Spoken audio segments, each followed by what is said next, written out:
Oh, good morning, good morning, good morning, good morning, good morning, good morning po sa ating lahat, mga kapatu. Oh, andito po tayo ngayon sa ating alagaan, mga kapatu. Oh, at tatapos lang po nilang kumain, mga kapatu, yung mga alaga po natin. At tapos nang huli po tayo ng yung order po ng kwan. Kaibigan natin. Oh, muli po tayo ng 10 yung malalaki.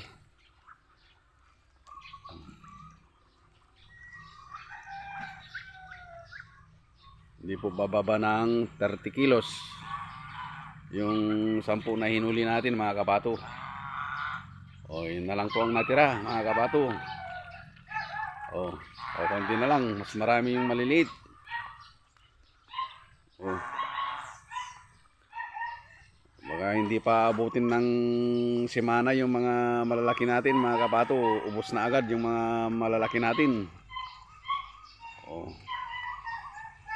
kaya ano pang ginagawa nyo, mga kapato? Yung mga may malalawak na backyard po dyan, pwede kayong mag-alaga ng mas kobidak para extra income po, mga kapato. Napakaganda po, mga kapato.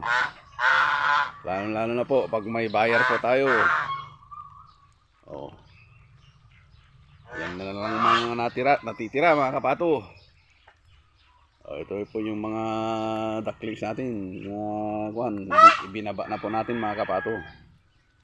Ayan. Binaba na po natin yung mga maliliit. Ayan na po sila, mga kapato. Wala na po sila sa hawla. Tapos yung anak ng gansa natin, yan, malaki na sila. Tatlo yan, mga kapato. Ayan. Ayan, bali tatlong gansa po yan. Isa, dalawa. Ayan yung pangatlo.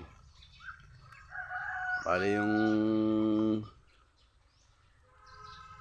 anak po niya, mga kapato, ay dalawang lalaki, isang babae. Yan. Pag mga ganyang kalaki na, mga kapato, makikita mo kung babae o lalaki. Kikita mo sa yung balahibo sa pit. Yan. Ang balahibo sa pit po, pag lalaki, mas malalapad po yung niya. Yung balahibo sa pit niya. Pag babae, medyo manipis. Yan.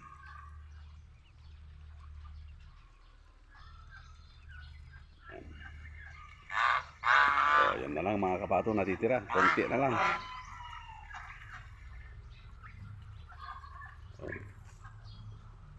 Yan po yung mga order nila, mga kapato. 10 mga barako. Yan po, mga kapato. Yan.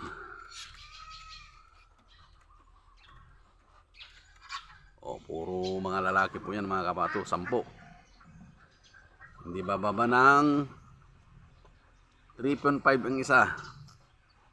3.5 pataas, 3.8, 3.9, may 4 din, may 4 na kilo din po diyan, mga kapato, ang isa. Yan. Tapos dito na po tayo ngayon sa ating mga breeder.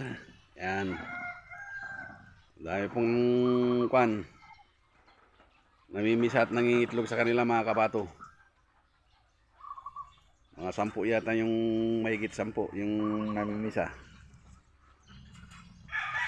Yung pag may namisa po sa buwang hanggang ang katapusan, mga kapato, yun na po yung ang lalabas ay crossbreed na ng ng pato at sa Peking. Yung patik po natin, mga kapato, yun mo po ang lalabas. March, April. Doon na po lalabas yung mga nila, lahi nila, mga kapato. Pero ang problema, mga kapato, ay ngayon ay may nakiusap mga kapato na bibili daw ng kwan sa mga breeder natin. 3 daw ang kukunin.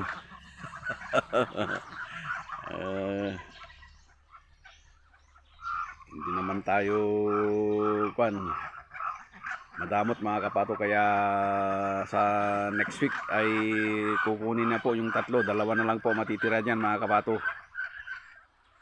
2. Ang presyo ng isa po dyan mga kapato ay 1K. 1,000 po dyan mga kapato. The good is price pa mga kapato, kaya binibigay po natin. Hindi po hindi po tayo madamot mga kapato, basta maganda yung presyo. Oh.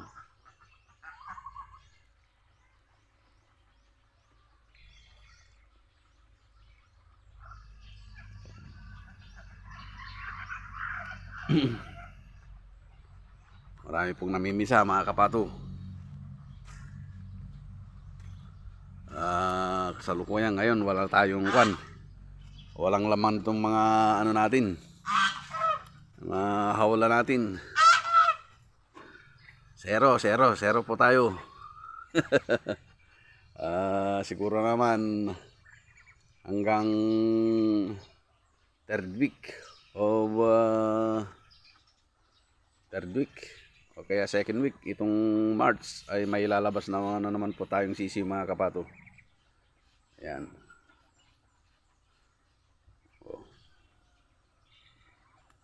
Yan na lang natitira mga kapato.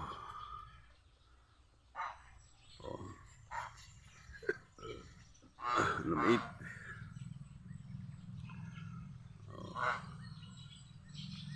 Hanggang dito na lang ang update po natin sa ating mga alaga mga kapato. At goodbye, God bless po sa inyong lahat. Lalong lalo na po yung mga subscriber po natin dyan. God bless po sa inyong lahat, and bye bye.